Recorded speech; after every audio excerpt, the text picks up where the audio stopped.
बयान दिया था कथावाचक वाले मामले? मैं समाजवादी पार्टी में सदस्य प्रदेश कार्य समिति हूँ, जसवंत नगर विधानसभा का प्रभारी भी हूँ और मैं 2012 और 17 भारतीय जनता पार्टी के टिकट पर मैं चुनाव भी लड़ा हूँ विधानसभा का।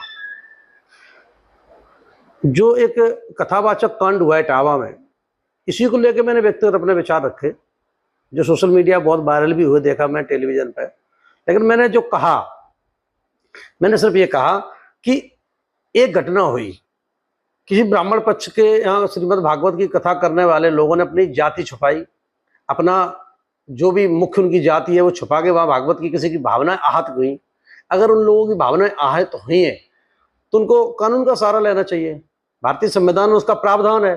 लेकिन ब्राह्मण समाज के लोगों ने भी, या गांव के कुछ लोगों ने, मैं सभी ब्राह्मण समाज के लोगों के लिए नहीं कहता, कुछ लोगों ने उन व्यक्ति की चोटी काट दी, उसका अपमान किया, जो बहुत ही गलत है। इसकी जितनी निंदा की जाए वो कम है।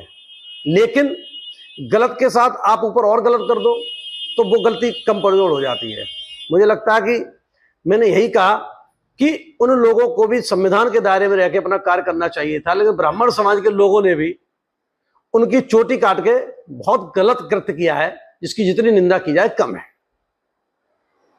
उसके बाद मुझे लगता है कि एफआईआर हो गई उनके खिलाफ, वो लोग जेल चले गए। समाजवादी पार्टी के कुछ नेताओं ने उस व्यक्ति को लेकर अखिलेश जी के पास रख दिया जाके।